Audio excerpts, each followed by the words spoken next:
So hello developers, कैसे हैं आप लोग? तो आज ये हम लोगों को पैथोलॉजी लैब मैनेजमेंट सॉफ्टवेयर के सीरीज का चौथा वीडियो, और जिसमें कि आज हम लोग सीखेंगे कि कैसे प्रोजेक्ट को इंस्टॉल किया जाए, कैसे प्रोजेक्ट किया जाए, और किस तरह से हम लोग को प्रोजेक्ट का डायरेक्टरी बनाया जाए, जैसे कि एक प्रोफेशनल लोग अपने प्रोजेक्ट पे बनाते हैं। तो आज हम लोग स्टार्ट करेंगे सबसे पहले कि आज हम लोग एक रिएक्ट प्रोजेक्ट बनाएंगे। उसके बाद फिर उसके अंदर से हम लोग मल्टीपल स्क्रीन का डायरेक्टरी बनाएंगे, फोल्डर्स बनाएंगे, और भी आगे हम लोग बहुत कुछ करेंगे इस वीडियो में। खास करके बेसिकली हम लोग का मेन फोकस होगा कि हम लोग इसमें डायरेक्टरी स्ट्रक्चर कैसे होता है एक अच्छे प्रोजेक्ट का, वो हम लोग इसमें बनाना सीखेंगे। तो चलिए स्टार्ट करते हैं। तो मैंने अपने डेस्कटॉप पे एक प्रोजेक्ट्स नाम का फ़ोल्डर क्रिएट कर लिया है। तो मैं इसको अगर ओपन करूँ, तो अभी फ़िलहाल कोई भी फ़ोल्डर मेरे पास नहीं है। तो इस लोकेशन पे जाके मैं क्या करूँगा कि कमांड प्रॉम्प्ट खोलूँगा, और इसके फ़ाइल लोकेशन पे जाके मैं सीएमडी करूँगा। सीएमडी टाइप करते ही मेरा कमांड प्रॉम्प्ट खुल जाएगा इस लोकेशन पे। तो सबसे पहले आप लोग चेक करें कि आप लोग का नोड इंस्टॉल है कि नहीं। तो नोड इंस्टॉल चेक करने के लिए आप लोग टाइप करें node-v।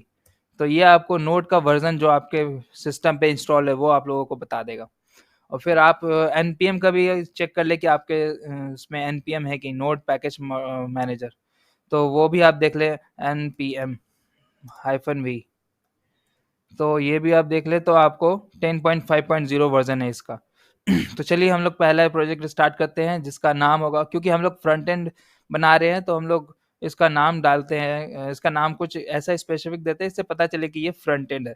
तो मैं आपको नया प्रोजेक्ट बना रहा हूँ, तो नया प्रोजेक्ट हम लोग बनाते हैं कमांड चला के, वो है npx create react app, और स्पेस दे करके कोई भी जो आप प्रोजेक्ट का नाम देना चाहते हैं तो वो आप देते हैं।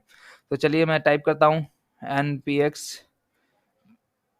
create react ऐप, और जो लास्ट में आप रिएक्ट ऐप का जो नाम आप देना चाहते हैं वो आप दे सकते हैं, फ्रंट एंड पैथोलॉजी। सो मैं हिट इंटर कर रहा हूँ, तो अभी आप देखिएगा कि ये प्रोजेक्ट क्रिएट होना स्टार्ट कर देगा। कुछ अगर ज़रूरी हुआ तो कुछ इनिशियल रिक्वायरमेंट होगा, तो हमको इससे कमांड देके वाई यस या नो में पूछेगा हम लोगों से क्वेश्चन, तो हम लोग को इसमें वाई या एन डालना होगा। तो बेसिकली ऑलमोस्ट पूछता नहीं है हमेशा। तो देखिए ये क्रिएट होने लगा है, तो ये लगभग अच्छा खासा टाइम लेता है, कम से कम 3 से 4 मिनट तो लेता ही है।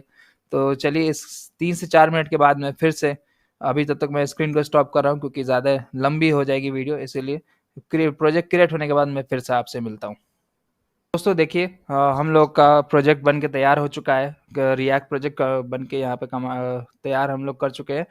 तो देखिए यहाँ पे लिखा हुआ है, अब we have suggested that you begin by typing. तो हम लोग को जो फाइल नेम बना है, फोल्डर नेम बना है, उस प्रोजेक्ट का नेम जो बनाया है, तो उसके अंदर जाना होगा।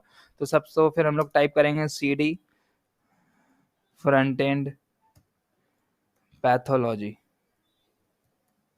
तो इसके अंदर, सॉरी टाइपिंग मिस्टेक, तो ओके, तो cd फ्रंट करके फ्रंट लिख करके, और अगर हम लोग टैब दबाएंगे तो जो भी उस नेम का फाइल होगा वो ऑटोमेटिकली फुल लिखा जाएगा। तो हिट एंटर करते हैं, तो हम लोग उस डायरेक्टरी पे आ चुके हैं, फ्रंट एंड पैथोलॉजी के डायरेक्टरी में आ गए। अब हम लोग को क्या करना है, आप लास्ट का कमांड देखिए, npm start. npm start basically ये कमांड होता है हमारे रिएक्ट प्रोजेक्ट को स्टार्ट करने के लिए। तो चलिए npm स्टार्ट करते हैं, npm स्टार्ट। हिट एंटर करने के बाद ये थोड़ा सा एटलीस्ट मिनिमम 1 मिनट लेता है, और फिर हम लोग का रिएक्ट प्रोजेक्ट स्टार्ट हो जाता है।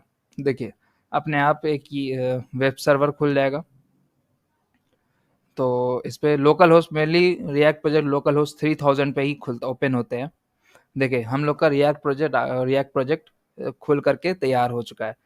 तो अगर हम लोग इसके लोकेशन पे जाएं, तो सबसे पहले क्या करते हैं कि इसमें जा करके सबसे पहले हम लोग इसको पहले स्टॉप करते हैं। स्टॉप करने के लिए आप कंट्रोल+y दबा सकते हैं, तो ये स्टॉप हो जाएगा, फिर आपको y दबाना होगा। तो आप लोग पहले क्या करेंगे, इसको कोड डॉट करके एंटर मारिए। ये क्या करेगा, आपका VS कोड इस फोल्डर लोकेशन पे ओपन कर देगा। तो देखिए ये हमारा VS कोड ओपन हो चुका है। तो इसको मैं मिनिमाइज कर रहा हूँ और फिर से npm स्टार्ट करके अपना रिएक्ट प्रोजेक्ट स्टार्ट कर दे रहा हूँ। तो npm स्टार्ट कर दिया हूँ, तो हमारा रिएक्ट प्रोजेक्ट कुछ देर में स्टार्ट हो जाएगा। तो तब तक आप आइए रिएक्ट के फोल्डर स्ट्रक्चर पे। तो देखिए ये रिएक्ट का प्रोजेक्ट बन के तैयार हो चुका है, जिसमें कि नोड मॉड्यूल्स एक फोल्डर है, पब्लिक फोल्डर है, एसआरसी फोल्डर है, गिट इग्नोर फाइल भी है, package dot log dot JSON file है, पैकेज डॉट जेसन फाइल है, and read me dot MD file भी है। तो हम basically package dot JSON file में हम लोग के प्रोजेक्ट का जितना भी पैकेज, मतलब it store Meta data of our project. तो हम लोग जितना भी पैकेज अपने प्रोजेक्ट में यूज़ करेंगे वो सारा उसके उसके बारे में डेटा स्टोर करेगा ये। तो और फिर बहुत सारे नोड मॉड्यूल्स में भी सेम है, वो बहुत सारे पैकेजेस इंस्टॉल ऑलरेडी जो npm npx create react app जो हम लोग कमांड चलाते हैं उसमें से ही उसी टाइम ये सब ऑटोमेटिकली खुद ब खुद अपने से इंस्टॉल हो जाता है। तो और पब्लिक फोल्डर है, पब्लिक फोल्डर में हम लोगों का index dot H T M L file है। तो ये हम लोग का लैंडिंग पेज होता है। तो लैंडिंग पेज में देखिए आप, एक लैंडिंग पेज में कुछ भी नहीं है सिवाय सिर्फ एक डिव के जिसका आईडी है रूट। तो और फिर इसमें पब्लिक फोल्डर में लोगो है जो कि हम लोग यूज़ किए हैं, जो कि आप देख सकते हैं इस यहाँ ये जो ओपन हो रहा है यहाँ पे देखिए, ये रन जो हो रहा है आप लोग देख सकते हैं इसको, ये यूज़ किया गया है। और प्लस ये है एसआरसी फोल्डर जिसका मेन पेज है app.js। तो सारा प्रोजेक्ट का जो हम लोग का मतलब कमांड करेंगे वो app.js से ही कमांड होगा, क्योंकि ये मेन पेज है app.js। आप लोग अगर index.js खोलेंगे तो देखिए index.js में देखिए जहाँ पे index.html जो लैंडिंग पेज था उसका आईडी रूट है। तो रूट जो हम लोग index.js फाइल है इसका गेट कर रहे हैं react dom dot create root document dot get element by ID root, root से हम लोग गेट कर रहे हैं और इसको रेंडर करा रहे हैं। तो रेंडर में हम लोग क्या करा रहे हैं, ऐप कंपोनेंट जो है हम लोग ऐप कंपोनेंट को रेंडर करा रहे हैं।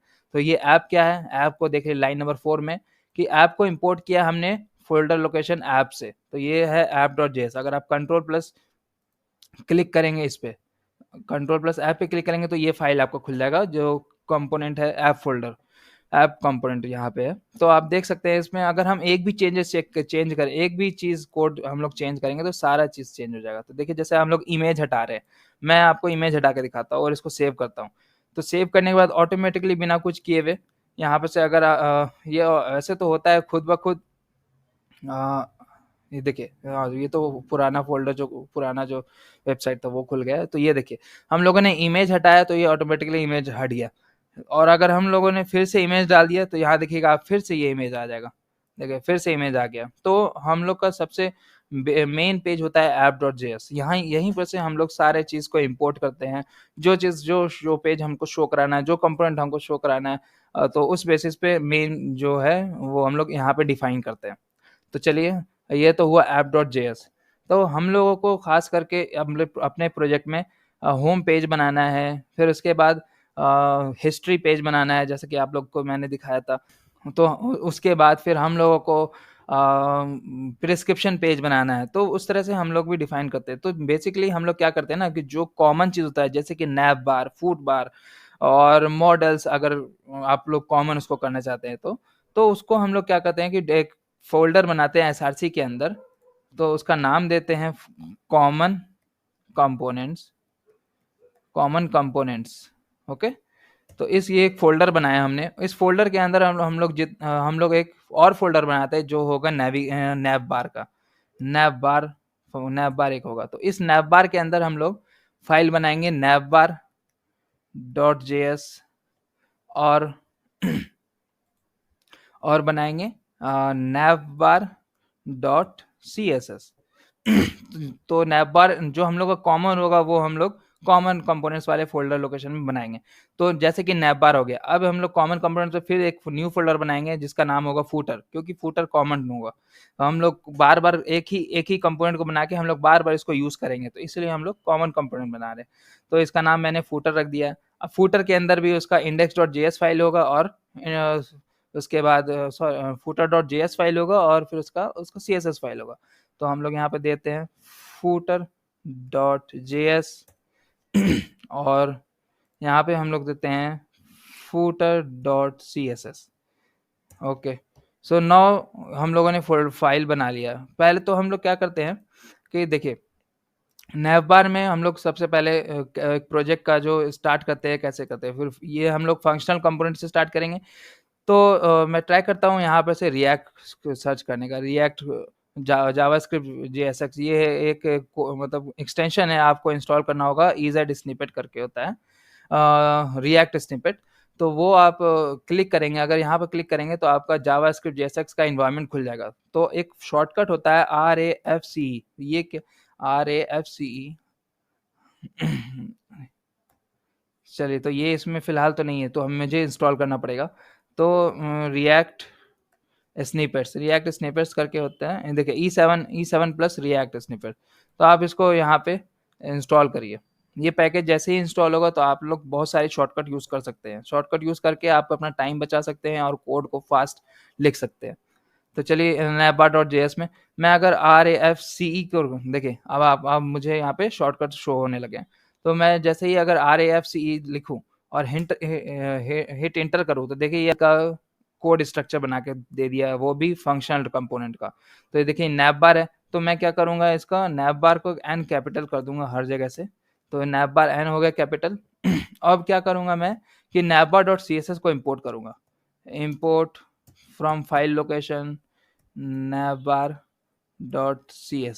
ये हमारा CSS फाइल भी इंपोर्ट हो चुका है। अब हम लोग जो भी कोड CSS फाइल में लिखेंगे स्टाइलिंग से रिलेटेड, वो यहाँ पे आ जाएगा। तो देखिए navbar। अब मैं क्या करता हूँ, इसे सेव करता हूँ। अब मैं जाता हूँ app.js में। app.js में जा करके मैं हेडर को हटाता हूँ, क्योंकि ये सबसे मुझे कोई काम नहीं है। सिर्फ काम है मुझे डिव, पेरेंट डिव से, जिसका क्लास नेम ऐप है। तो मैं क्या करता हूँ कि अब मैं इंपोर्ट करने की कोशिश करता हूँ। तो ये अगर आप इस तरह से लिखेंगे ना, navbar, और हिट एंटर करेंगे, तो ये ऑटोमेटिकली इंपोर्ट हो जाएगा। तो आप अगर इस तरह से कंपोनेंट को कॉल करेंगे और आप अगर सेव करेंगे, देखिए मैंने सिर्फ सेव किया और आप देखिए सारा चीज़ हट गया। आपका जो नैवबार, आपको नैवबार फाइल में जो लिखा हुआ है navbar.js में, वो आपको यहाँ पे शो हो रहा है। नैवबार मैंने सिर्फ लिखा है तो नैवबार आपको शो हो रहा है। ये बीच पे क्यों लिखा है, क्योंकि अगर आप app.css फाइल खोलेंगे तो इसमें सारे चीज़ को टेक्स्ट अलाइन सेंटर किया हुआ है। तो सारे चीज़ को मुझे यहाँ पर से हटाना है, एक्सेप्ट app फंक्शन क्लास को। तो इसको बाद में मैं अपने हिसाब से चेंज करता रहूँगा। तो ये ऐप.cs को मैं अभी खाली रखा हूँ। तो आप अब देखेंगे कि वो एकदम लेफ्ट अलाइन हो गया है, जैसे कि नॉर्मल होना चाहिए था। तो देखिए ये नैप बार हो गया, और फिर नैप बार जो कि नॉर्मली सबसे टॉप पे रहता है। और फिर इसी तरह से हम लोग और भी आगे फ़ोल्डर स्ट्रक्चर करते रहेंगे, क्रिएट करते रहेंगे। तो कॉमन कंपोनेंट्स हो गया। अब फिर हम लोग पेज बनाते हैं। पेज में जैसे कि होम पेज हो गया, दूसरा कि हिस्ट्री पेज हो गया, तीसरा पेज होगा हमारा प्रेस्क्रिप्शन पेज होगा। तो वो पेज को जो हम लोग बनाते हैं, तो उसका एक फ़ोल्डर बनाते हैं जिसका नाम रखेंगे पेजेस। Pages pages. अब इसके अंदर भी हम लोग एक फ़ोल्डर बनाते हैं। वो पहला फ़ोल्डर होगा home, home screen, home screen. अब उस होम स्क्रीन का जो जेएस फाइल होगा और सीएसएस फाइल, उस दोनों को हम लोगों को बना लेना है। तो होम स्क्रीन डॉट जेएस। आप लोग बेसिकली सबसे मेन चीज़ इसमें ये है कि आप लोग इसका ध्यान दें कि जो जब भी कोई फ़ोल्डर आप बनाएँ, तो उसका आप कैपिटल लेटर से स्टार्ट कर सकते हैं। बट आप जब भी कोई एक फ़ाइल बनाएँ, चाहे वो सीएसएस फ़ाइल हो, चाहे वो जावास्क्रिप्ट फ़ाइल हो, चाहे वो सैस फ़ाइल हो, तो वो उसका स्टार्ट नेम होगा स्मॉल लेटर से। तो आप देख सकते हैं कि मैं जो भी फ़ोल्डर बनाया हूँ, सबका कैपिटल लेटर से स्टार्ट है। पेजेस का पी कैपिटल है, एस होम स्क्रीन का एच कैपिटल है। बट जहाँ मैंने जेएस फाइल बनाया, उसका स्टार्ट किया मैंने स्मॉल कैपिटल से। ये एक मतलब स्टैंडर्ड तरीका है कि आप लोग इस तरह से फाइल बनाएं, जो कि कंपनीज में भी फॉलो होता है। ये सब रियल लाइफ प्रोजेक्ट में भी यही फॉलो होता है। तो home dot screen dot JS file हमने बना लिया। उसके बाद home screen dot CSS file, ये भी हम लोगों ने बना लिया। और इस तरह से होम स्क्रीन में भी हम लोग क्या करते हैं कि यहाँ पर से जावास्क्रिप्ट जो लिखा हुआ है, उसको आप यहाँ पर से चेंज करिए रिएक्ट में। रिएक्ट में चेंज करेंगे तभी आपका फिर वो शॉर्टकट आप यूज़ कर सकते हैं। तो RAFC, तो फिर आप देखिए RAFC पे लिखने पे आपको यहाँ दिखा दिया react arrow function export component. तो आप जैसे हिट एंटर करेंगे तो ये एरो फंक्शन हम लोग को बना के दे देगा खुद ब खुद। तो होम स्क्रीन का हम लोग यहाँ पे एच को कैपिटल में डाल देंगे। तो आप अगर सेव करते हैं यहाँ पे और सेव करने के बाद हम लोग ऐप में जाते हैं। देखिए मैंने बताया था कि app.js फाइल बहुत ही इंपॉर्टेंट है। जो भी चीज़ आप लोग को शो कराना है वो आप सीधे-सीधे कंट्रोल कर सकते हैं इस app.js फ़ोल्डर से, app.js फाइल से। तो जैसे कि नैवबार के नीचे आपको दिखाना है होम पेज, होम स्क्रीन। तो होम स्क्रीन आप डायरेक्ट ये करिए, इंपोर्ट करिए। देखिए आप लोग का होम स्क्रीन इंपोर्ट हो गया है। अब आप सेव करिए। तो आप देखेंगे जो होम स्क्रीन फाइल में हमने लिखा था होम स्क्रीन, वो अब आपको नैवबार के नीचे शो हो रहा होगा। तो नैवबार होम स्क्रीन हो गया। अब एक फूटर का काम है। तो फूटर जो हम लोगों ने पहले कॉमन कंपोनेंट में बनाया हुआ है, तो footer.js फाइल में भी जाएंगे। तो देखिए RAFC या इसको किया और यहाँ पे रिएक्ट का आ गया। तो फूटर में एफ डाल दिया कैपिटल, एफ डाल दिया कैपिटल और इसको फिर सेव कर दिया। सेव करने के बाद अच्छा हाँ, और आप लोग कभी ना भूलें CSS फाइल से लिंक करने का JS फाइल को, वरना ये कभी इंपोर्ट नहीं हो पाएगा। आप जो भी चेंजेस करेंगे वो आपका चेंजेस होगा ही नहीं और आप फालतू का परेशान होते रहेंगे। तो जब भी आप कोई फाइल बनाएं उसी टाइम आप इंपोर्ट कर ले उसके CSS फाइल को। ये एक अच्छा तरीका है ताकि आप कभी भूलें ना। footer.css ये करके हम लोगों ने बना लिया है और इसको मैंने इंपोर्ट कर लिया। ये हो गया फूटर। अब मैं इसको क्या करता हूँ, सेव करता हूँ। अब जाके app.js में तो नैव बार सबसे पहले हम लोग नैव बार ऊपर शो कर रहे हैं, उसके बाद फिर होम स्क्रीन शो कर रहे हैं, उसके बाद हम लोगों को अपना फूटर शो करना है। तो फूटर हम लोग इंपोर्ट करते हैं। फूटर देखिए ये अपने आप हिंट देने लगेगा। तो फूटर क्लिक करने के बाद हिट एंटर करने के बाद आप देखेंगे अब ऑटो इंपोर्ट हो गया है। Import footer from common components dot footer. So यहाँ पर से हम लोग इंपोर्ट कर लिए। अब हम लोग इसको सेव करते हैं। तो सेव करने के बाद आप देखेंगे कि ये ऑटो रेंडर होके नैव बार पहले आ गया, होम स्क्रीन पहले आ गया, फूटर स्क्रीन आ गया। तो ये होता है एक अच्छा और एक स्टैंडर्ड स्ट्रक्चर कि फोल्डर फोल्डर इस तरह से बनाया जाए कि ताकि जो भी हम लोग कॉमन कंपोनेंट यूज कर रहे हैं, जो कि हम लोग अपने प्रोजेक्ट में जितने भी कॉमन कंपोनेंट यूज कर रहे हैं उसको एक कॉमन कंपोनेंट नाम के फोल्डर में क्रिएट करें, या आप उसको कॉमन कंपोनेंट नाम देकर ना दे करके आप सिर्फ कंपोनेंट्स भी दे सकते हैं, आपकी मर्जी चाहे जो भी। और फिर जो भी जितने भी मल्टीपल पेजेस है, जैसे कि मैंने यहाँ पे पेजेस दिया है, कोई लोग देते हैं स्क्रीन्स, कोई लोग देते हैं लैंडिंग स्क्रीन। तो आप लोग अपने हिसाब से पेजेस पेजेस दे या स्क्रीन्स दे या लैंडिंग स्क्रीन्स दे, वो आप पे डिपेंड करता है। उसके बाद फिर फिर हम लोगों ने देखे पेजेस में होम स्क्रीन बनाया। अब फिर फ्यूचर में आकर के हम लोग प्रेस्क्रिप्शन बनाएंगे, प्रेस्क्रिप्शन स्क्रीन बनाएंगे। उसके बाद फिर हम लोग हिस्ट्री स्क्रीन बनाएंगे, ताकि जहाँ पे आपको मैंने दिखाया था कि लैंडिंग वो पेंडिंग और कंप्लीटेड स्टेटस वाले जितने भी पेशेंट हो गए तो वो लोग वहाँ पे शो करेंगे। तो उस पेज में जाके मैं, तो ये होता है एक स्टैंडर्ड स्ट्रक्चर। तो आज का वीडियो यहीं पे समाप्त करते हैं और अगले वीडियो में मैं आपको नैव बार का डिज़ाइन करना सिखाऊंगा कि नैव बार कैसे डिज़ाइन करते हैं, और उसके नैव बार से नैव बार डॉट JS और CSS फाइल से स्टाइलिंग करके आप लोगों को सिखाऊंगा कि नैव बार जो है हम लोगों ने कैसे क्रिएट किया था। तो तब तक के लिए मिलते हैं कल, और फिर थैंक यू आप लोगों का सपोर्ट देने के लिए, और ऐसे ही आप लोग प्यार देते रहिए और मैं अपना वीडियोस आप लोग के सामने लेते आता रहूँगा, अच्छे अच्छे कंटेंट्स लाऊंगा। और अगर जो भी आपके साथ डाउट्स हो तो वो लोग आप कमेंट्स, अभी फ़िलहाल कमेंट्स पे कमेंट कर दे, तो मैं कोशिश करूँगा आप लोगों के डाउट को कमेंट में ही सॉल्व करने का। तो thank you and have a nice day. और हाँ, याद से सब्सक्राइब करना ना भूलें हमारे चैनल को, और इस वीडियो को लाइक एंड शेयर ज़रूर कर दें। Thank you and have a nice day.